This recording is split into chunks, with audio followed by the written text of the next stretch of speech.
The Final Fantasy 16 update for Tekken 8 featuring Clive Rosfield is almost upon us. And before every Tekken update, the Tekken team hosts a live Tekken Talk. This is a live stream where they have the latest build of the game and do kind of a live presentation on all the coming updates. This Tekken Talk was special because they were joined by the Final Fantasy 16 staff. So what I like to do, because these episodes are an hour and a half long, is try to give you the cliff notes as quickly as possible and highlight the things that I think are really important for these patches. Let's get started right away. First of all, oh, sorry, I'm on the wrong. Here we go, boom. There's a bunch of timestamps here if you do want to go back to the actual talk and see it live, and this will be kind of like a watching guide. How I want to structure it is I want to go through the updates first, and then go through the featured gameplay with the Final Fantasy devs. They did it in the opposite order. I think it makes more sense to cover the updates really quickly, and then dive into the gameplay and kind of analyze it, because that's what we do here. Quick introduction to the people. Naoki Yoshida, also known as Yoshi P, is the director of Creative Studio 3 for Square Enix. He is fully in charge of the MMO, Final Fantasy XIV, and he's the producer of Final Fantasy 16. And I think what's really cool about him, full glaze, is he actually plays the games he produces. He plays the MMO, he plays every update, and he's deeply involved in the entire balancing process, design process, everything. So he is truly a workhorse and somebody who is in the field trying to understand the games he's playing. Hiroshi Takai is the director of Final Fantasy 16, and he also is a Tekken player. A lot of his team are also Tekken players. So it was exciting for him to see this collaboration, and both of these guys were blown away by what the Tekken team did. Last guy on the right, Koji Fox is the lead localizer, I believe, for Creative Studio 3.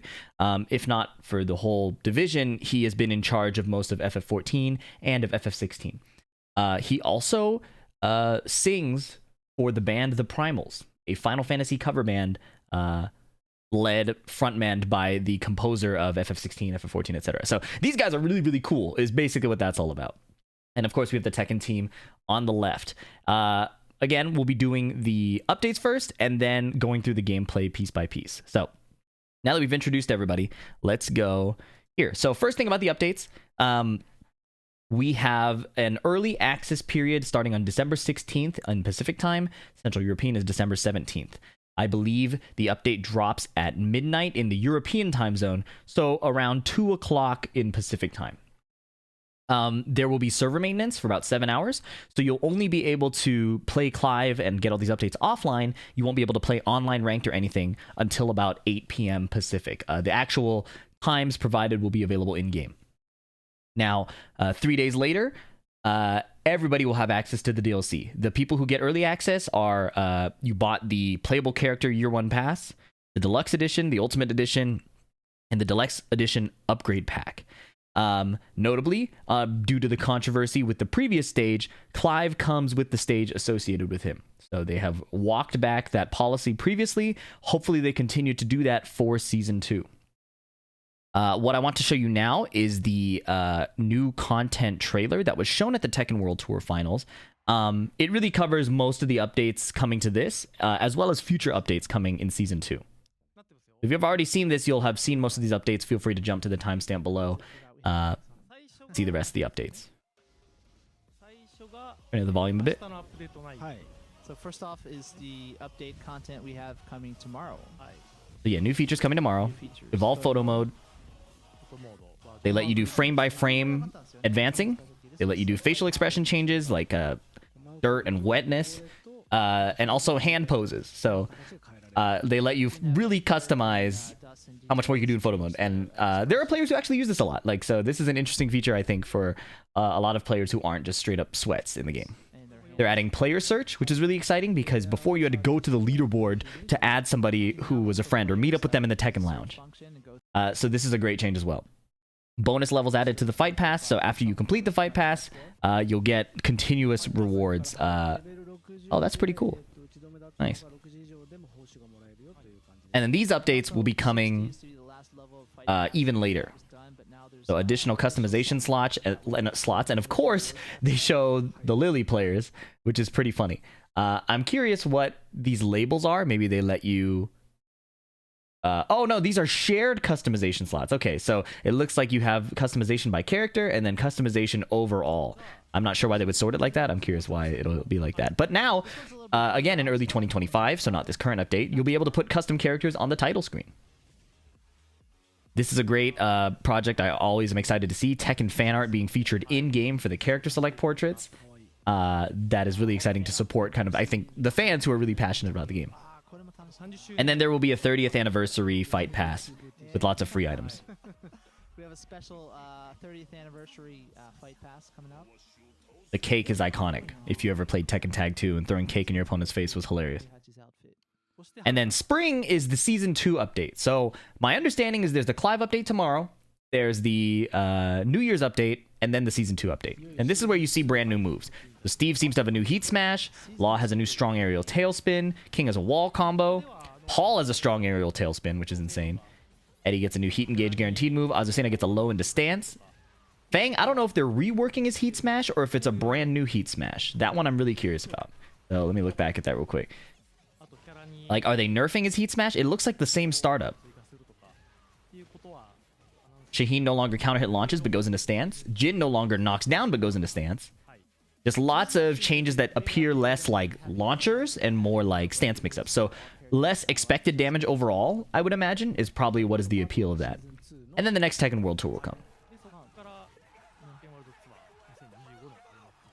So, tons of hype moments from this year. This year felt really long. I think there was so much happening and so much Tekken fatigue from the frequent updates, the online drama, the tons of decisions they made that people disagreed with, rightfully so. I think it's felt like a long year, so it's cool to kind of see some of these highlights from the start of the year. They'll be announcing more Tekken World Tour stuff. And then the Clive update, which is what we're here to mainly talk about. So, features that they didn't mention in that trailer that you may have seen if you looked at the notes below. Well, first they show the photo mode, right? And they show Clive doing this ridiculous pose, which is really pushing the line with Square Enix, I can imagine, but it worked out. The next one is a really cool feature. This is favorite practice settings. So every time you boot up practice mode or ranked mode, you usually have to pick your character, pick the stage, pick the character you're practicing against, and then you load in. This setting, unfortunately, is not saving like recordings for defensive drills, as far as I know, but instead lets you preset what character you want to load in as, what stage you want to load in, and what character you want to practice against by default. So that way, every time you click on practice mode or click on ranked mode, it should instantly load you in like this. Right? So he was in the menu, he clicked it, and none of that stage selection stuff like that. You're just already right into the practice mode. So really cool quality of life to save some time. I think that's pretty awesome, especially for people who are really just focusing on one character or training as one character, or do the same warm-up drills. If you want to see some warm-up drills, I got a playlist that I'll link below. We train against Law or Jin usually, or maybe we do throw breaks against Dragunov or King. Great way to kind of get warmed up as quickly as possible. Okay. Other small changes, you can now hide the special style UI. So like if your opponent is spamming it and it like pops up like over and over and over again, you can hide it so that doesn't show up. You can also hide if you're using special style to your opponent. I guess there's a shame component there, but I've never seen special style as something to be ashamed about or shame about, because to me, it's very clearly supposed to be training wheels. So if you're winning with it, that's probably your opponent's fault. I think there's no problem with special style. There's actually some techniques that people will switch to special style to get like a guaranteed follow-up. I think Lee Chaolan has one to do like a quick blazing kick. Cool feature. I'm a fan of special style. I think it's not a problem at all competitively, and it's great for bringing people into the game. So one huge feature that they talked about but was kind of strangely communicated is apparently an overhaul to the replay feature. So according to Murray's translation, he said, now even if you don't own the character, you can watch the replay. You could always do that though. So it's possible that what he meant was now you can replay takeover your own character in a replay featuring a DLC character. In the past, replay takeover was completely shut off if you didn't own the character. If this is the case, if they did walk back this policy of not even allowing you to control your own character in the replay takeover, this is huge. This is a huge update for Tekken, much more pro-consumer than before, where you couldn't even control your own character. We'll have to see, because his words based on his translation was that you can watch the replay now, but you always could. You could always watch it. You just couldn't control your own character. So let's see if that's the case when this update drops. I wish I had more information. Unfortunately, I don't at this time. Okay, so that's the biggest change. The rest now are kind of smaller. So Ghost Battle now counts towards your Battle Pass missions. That's just to let people have a way to make progress without playing online. Another update will be coming after New Year's. They did a little merch showcase. I think it's just some like watches or whatever. And then they talked about, this was a really funny update. Harada talked about why they don't drop the patch notes. I'll put up some gameplay. Harada talked about why they don't drop the patch notes before the patch. They wait for the actual update to drop before showing the notes. And the reason is because Tekken fans will just run away with that information, spread misinformation, get really dramatic about it online, and that creates a lot of problems for the team. They get it's not an enjoyable process to have to try to put out fires for things that shouldn't even be on fire in the first place. So that's the reason we don't get patch notes early. It's because of Tekken fans. Anyways, they talked about extra custom slots coming in a later update, I believe, and then that this is the final Tekken talk for 2024. Obviously, the new year is within a couple weeks, so that's not really that dramatic of a statement. But if you're watching my videos, expect me to do some kind of funny clickbait on New Year's Eve as well. Lastly, Harada finished the talk by saying that this was one of the most trying years in his career, if not the most. Tekken went through a ton of controversy, from selling a stage that wasn't included in the Season 1 pass, to balance changes, to slow changes to the netcode, and like punishing cheaters and pluggers. It was a tough year for Tekken for sure. But wrapping it up by winning the Game Awards for Best Fighting Game was a nice turnaround. And on top of that, at the Excellent Tekken Festival, the 30-year anniversary where the finals were held, he said that the staff got emotional after. They started crying at the end of the event, seeing how passionate fans were about Tekken. So despite all the negativity and the difficulty this year, it was a nice way to wrap it up. And I think that's a cool little bow tie on what is otherwise a crazy year. Okay, so that was the second half of the Tekken talk. Let's go back now to the first half where a ton of the gameplay is included. So I want to analyze the Clive gameplay directly, the new Clive gameplay. But first, let's recap the Clive trailer. This is not what was shown at the Game Awards. The Game Awards just showed like a teaser. At the same time of the announcement, Bandai Namco on YouTube released a full, proper gameplay trailer for Clive, and that's what I'm showing here now. Now, what I would like to say too on top of that is the thoughts of the Square Enix team. So they, during this sharing of the trailer, were talking about how the Tekken team really went above and beyond their expectations. The Final Fantasy team handed over the assets and handed over I guess some guidance on how they wanted Clive to be represented, but a lot of it came from the team themselves, having played FF16, looked at the animations, looked at everything Clive did, and basically recreated many of the in-game shots, cinematics, VFX, and attacks from scratch. And people will say that Clive is reusing Noctis animations, but listen, I was a little too nerdy about Noctis, okay? They're different. They definitely take inspiration from each other because they're both doing like Tekken attacks and stuff like that, but they are very different characters, animated very differently. Now, this Clive project has been in the works for over a year. The initial outreach for the collaboration was 6 months before Final Fantasy 16 came out, so around December 2022 or January 2023.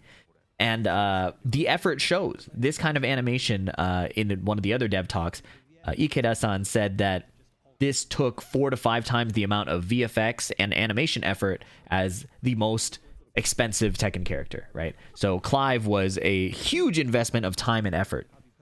And the Square Enix staff repeatedly just expressed appreciation for that. They also, they said this in the closing, but I'll say it now because we're going to go through the gameplay. They said, Yoshi P started by saying, I'm sure there'll be a lot of balanced opinions. If Clive is weak, they should definitely buff him. But if Clive ends up being OP, they should also definitely nerf him. It's going to be okay. There's no contract saying that you can't nerf this character. So that's already showing how in touch he is. Like he plays the MMO. He's very aware of the hot opinions around balance, and he is a very level-headed guy, I think, when it comes to designing.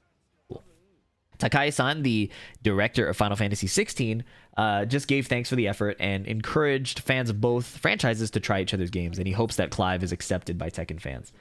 Which may be a hard sell, considering that a lot of people are already saying he's a Soul Calibur character. But I think that just the amount of care and effort that went into this, if you're like an appreciator of video games, I feel like it'll be hard not to see how much effort went into that, you know? Okay, so this is the trailer that we already saw, and then we'll just finish up with Clive's rage art. They shared another cool little Easter egg while this is playing, that aside from Kenshi Yonezu, the composer of the title theme for FF16, the Tekken team was actually the first outside group to play the game before release. So there was the composer of the title theme and then the Tekken team as the first two players of FF16. All right, let's analyze some gameplay. So this will probably go a lot more like my usual Tekken videos, but this time it'll be with a character I know nothing about. So I want to see how Clive versus Kazuya looks like.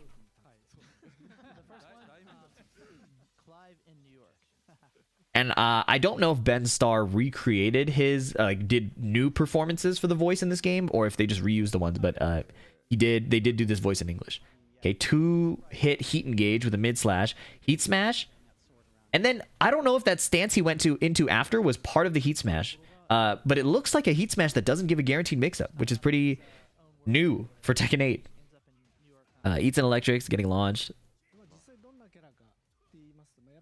It tries to parry, gets whiff punished for it. Okay, 2-hit string, goes into Phoenix stance and is a knockdown low, and then he finishes with some Odin attacks, which builds his meter, the Zantetsuken meter in the top left underneath his health bar.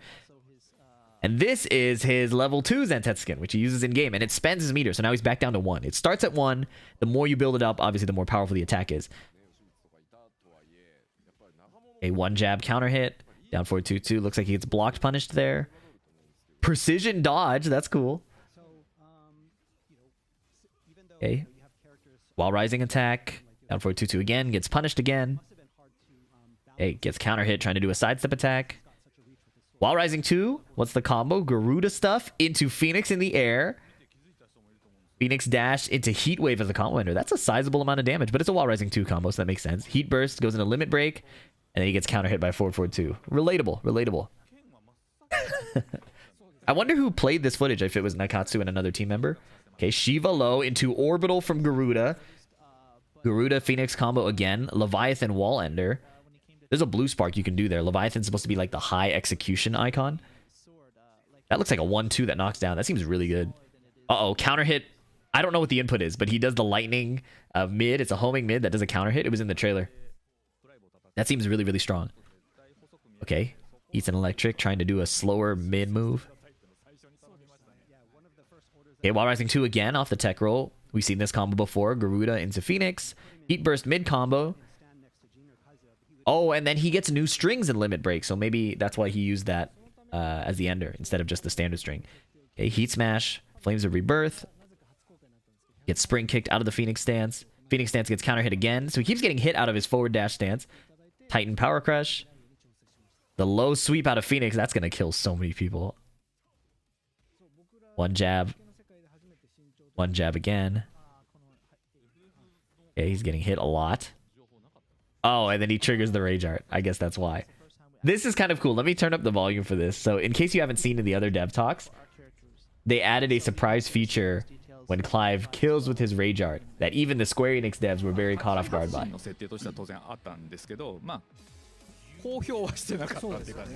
mean, the devs, we knew how tall and Clive's weight, but we hadn't released that until this is the first time that we released it.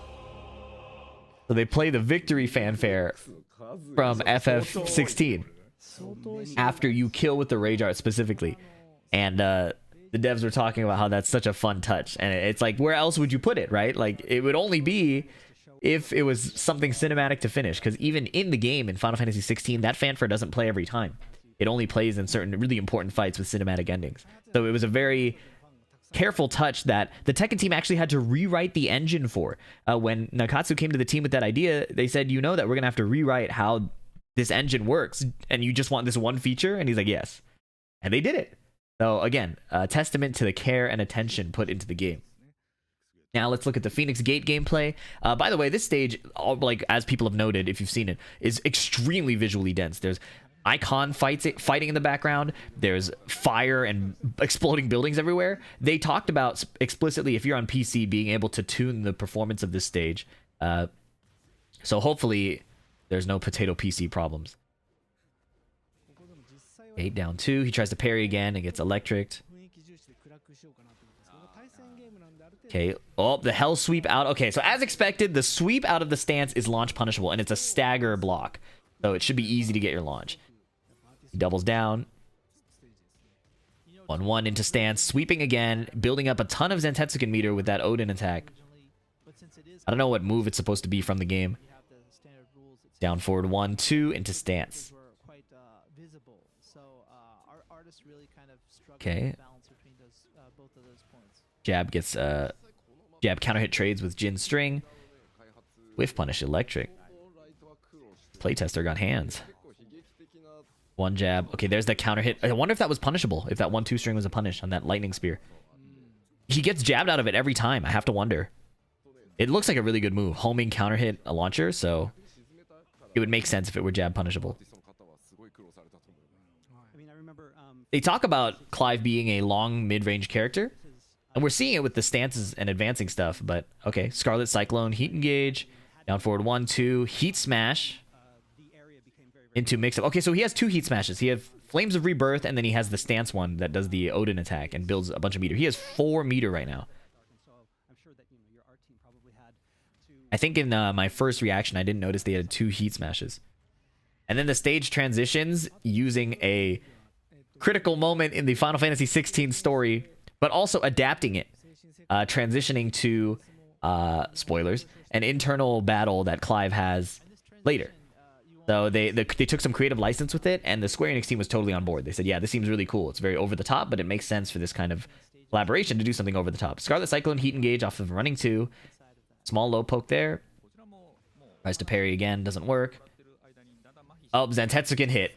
And it's level 5 Zentetsuken. I think he's dead. Good lord. So look at the startup of this move. Look at Clive on the right. It's like not a fast move, but the startup is kind of mild-mannered. Like he does this little backswing, but you can't really tell what he did.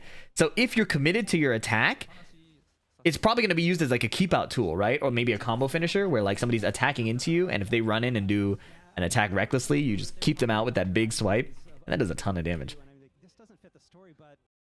All right, so the gameplay looks pretty exciting. I'm excited to try Clive within probably 12 hours. Last little bits of the update. They talk about Clive's special style, and whether or not this special style appeals to you, at least we can see more of his moves, I guess.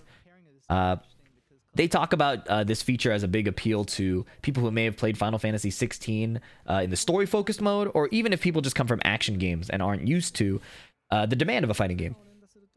And for people who complain about special style, again, I think there's a lot of skills you can develop to avoid losing to somebody against who's using special style. I think this is very clearly a way to welcome people in, more than it is a way to give people an advantage over people who are trying to play the game and learn the game in that, like the traditional arcade style. It's not anywhere close to the modern controls of Street Fighter. Modern controls of Street Fighter are competitively viable. I don't think we're at a point where special style is competitively viable yet. There's not enough advantages for what you gain. It is simply a way to welcome people into the series. And getting more people to play Tekken, I think, is almost always a good thing.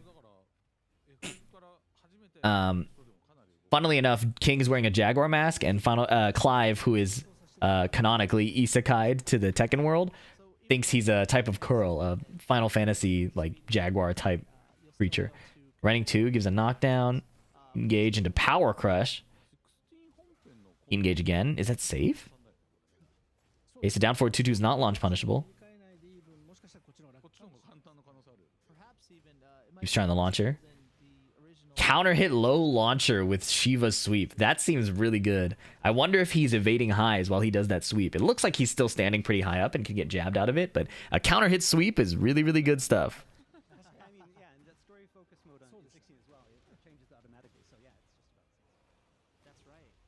Blows up the floor.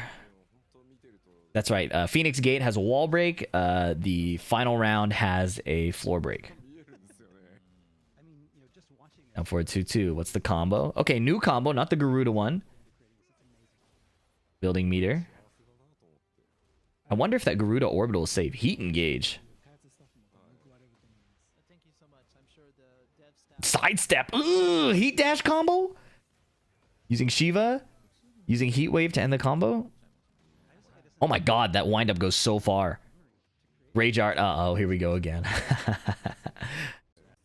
Wait. And then they're going to hear the fanfare again, and King is dead in the background. So, cool Clive gameplay. I'm really excited to try him out. We're going to try him out on stream a lot. Last little set of updates is they did a match between Leo and Lily wearing Joshua and Jill's costumes. That was pretty neat. The costumes look pretty good. They still have their swords and stuff. Seems carried over pretty well. I wonder, I'm pretty sure these are going to be available for other characters too, but they've only shown it with with Leo and Lily so far. Yeah, so it's just standard Tekken gameplay with these cool costumes. They did some customization, and it was kind of crazy. I actually thought this was insane, because not only did they show like the dev team who spent 5 years on Clive, like their character looking like a clown, Nakatsu is actually kind of a troll. The director of Tekken 8, he's kind of a troll. He was laughing like, I usually get yelled at for doing these kinds of things, but I thought it was funny, so he did it anyways. He puts him in a fundoshi, and then at the end of the talk, Harada's like, I'm gonna go out and like apologize to them for what you did.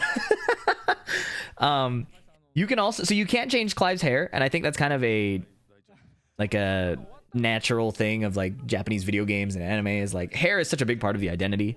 So if you want to see that it's Clive, the hair matters, but you could take off his facial hair. This is Beard Clive, or Beardless Clive, and that's kind of cool. Like maybe I can do like a Noctis cosplay or something. I think this is pretty sick. I'm actually really excited that they've given more customization options than they did to Noctis in the past. Okay, this is a ridiculous costume, man. And then finally, they showed a bunch of Tekken Ball, and there's not much particularly interesting here. I think it was just a nice little casual showcase for the Final Fantasy devs who might not have seen this.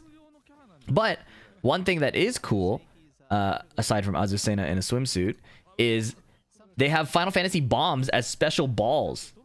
And the bombs function differently than the standard Tekken balls. These bombs, when they start glowing, have a chance of randomly exploding. And it's not like a mild feature, okay? Like the bomb exploding does a ton of damage. So you could just suddenly lose. It's like, I don't even know how it's going to work, but if you guys haven't played Tekken Ball, it's actually really fun. I hope they add Tekken Ball matchmaking. I think that'll be pretty crucial. And then they have the blue ball. The blue ball pause functions differently too. I don't know how it works, but it's supposed to behave differently than the other one. So I'll be trying these out. What's also interesting here is I think Nakatsu is playing right now. Nakatsu versus Harada. And Nakatsu, whoever's on Clive, knows the Tekken Ball strats. Do you see the Power Crush spam? Like, this is how you play Tekken Ball. You just do this over and over again at the front. If they try to contest, they get hit by the hitbox, and they can't contest the ball. Oh my god, he's going to die. So yeah, they had a lot of fun with the Final Fantasy devs before they went into the updates. I want to keep this as short as possible, so we'll end it there. But thank you so much for watching if you have. We'll be streaming a ton of Clive gameplay, trying to get him to the top rank as quickly as possible, try to put out as many guides as possible. I'm really excited for the character. I didn't know if I would like him or not. I still don't know if I like him or not, because he's not going to be Noctis. But I'm a Final Fantasy fan, so the odds of me enjoying him are pretty high. If you made it this far, please leave a like and a comment. It helps me a ton. If you have nothing to say, leave an emoji. That helps a lot too. Subscribe for the next video, and I'll catch you in the next one. Peace.